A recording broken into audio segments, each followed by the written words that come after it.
Selamat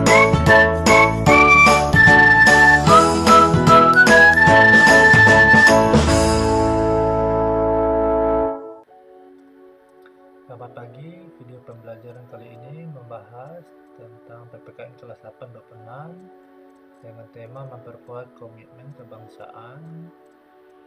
Di sini ada semangat dan komitmen kebangsaan pendiri negara. Yang kita bahas sekarang adalah Muhammad Hatta ya, Bung Hatta. Kita lanjut, kita akan cepat ya bahas poin-poinnya saja. Yang Muhammad Hatta, di sini ada foto beliau ya, foto dari Bapak Muhammad Hatta ini, atau dikenal sama Bung Hatta. Di sini ada Dr. Haji Muhammad Hatta, lahir di Bukit Tinggi 12 Agustus 1902 ya. Ini ada kita bahas biografi dari beliau. Muhammad Hatta merupakan organisatoris ya, aktivis partai politik, negarawan, proklamator, pelopor literasi, dan wakil presiden pertama di Indonesia.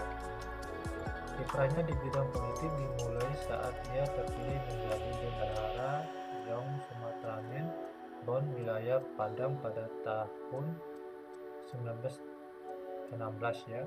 Masih muda beliau udah jadi bendahara di Yong Sumatranen Bon.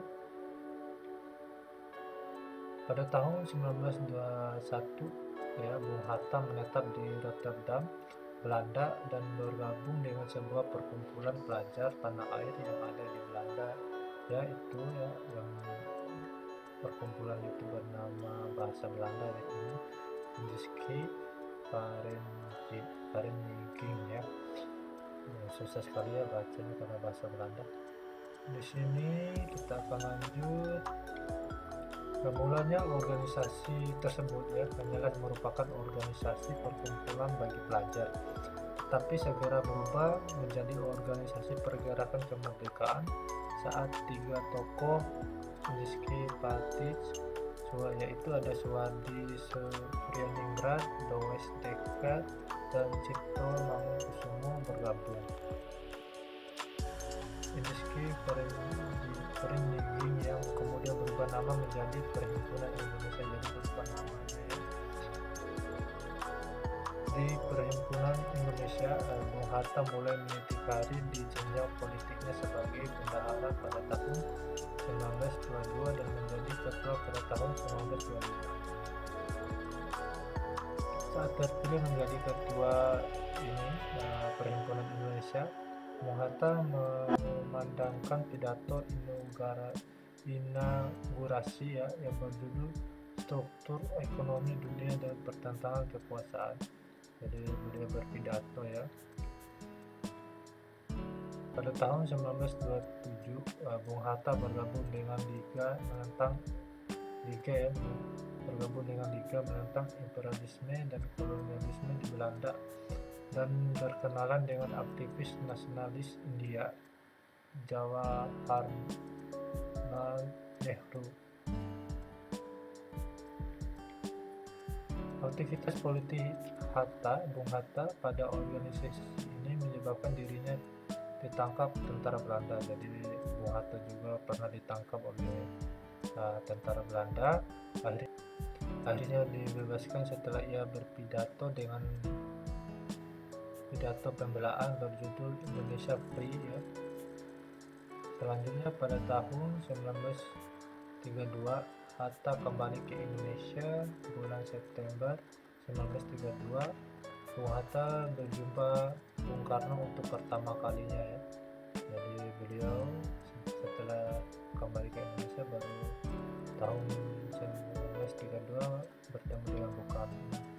Sejak itu keduanya seperti dipertautkan alam ya, berjuang bersama membela tanah air. Pada tahun 1933 Soekarno diasingkan ke Ende Flores.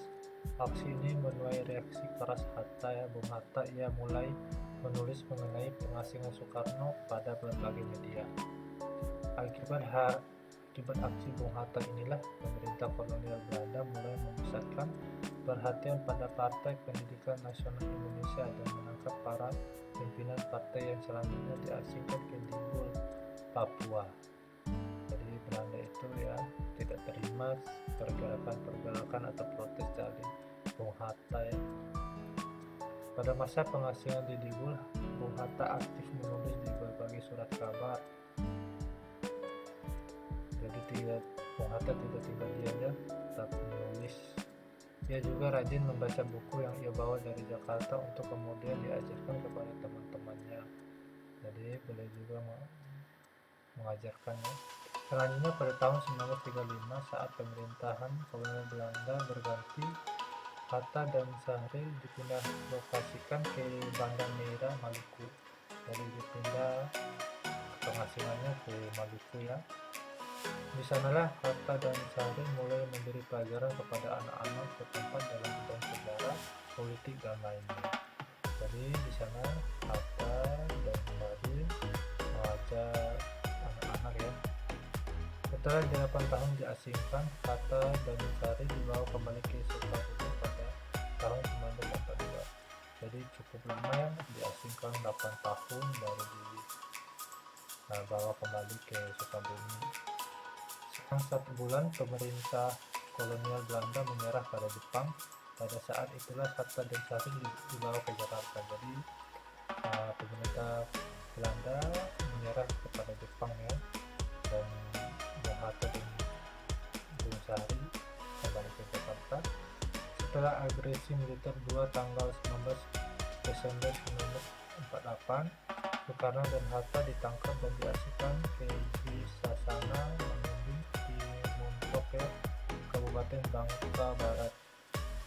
Jadi pada sudah merdeka ya tahun itu, tapi ada agresi militer oleh Belanda ya.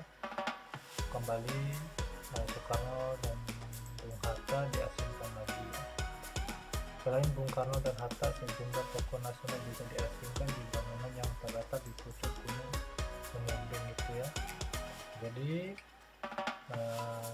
memang Bung Karno sama Bung Hatta sering diasingkan, memang Belanda tidak mau mereka melakukan pergerakan-pergerakannya. Pada tanggal 14 Maret 1980, Hatta wafat di Rumah Sakit Dr. Cipto Mangunkusumo. Karena perjuangannya bagi Republik Indonesia sangat besar, Hatta mendapatkan anugerah tanda kehormatan tertinggi, yaitu ada bintang Republik Indonesia kelas 1 ya, yang diberikan oleh Presiden Soeharto. Semangat dan komitmen kebangsaan bukan hanya ditunjukkan oleh Soekarno dan Muhammad Hatta, banyak tokoh pendiri negara lain yang memiliki semangat dan komitmen kebangsaan juga. Jadi para pendiri bangsa lain juga itu tentu mempunyai komitmen berjuangnya untuk negaranya seperti itu. Oke, demikian video pembelajaran kali ini, semoga bermanfaat. Selamat pagi.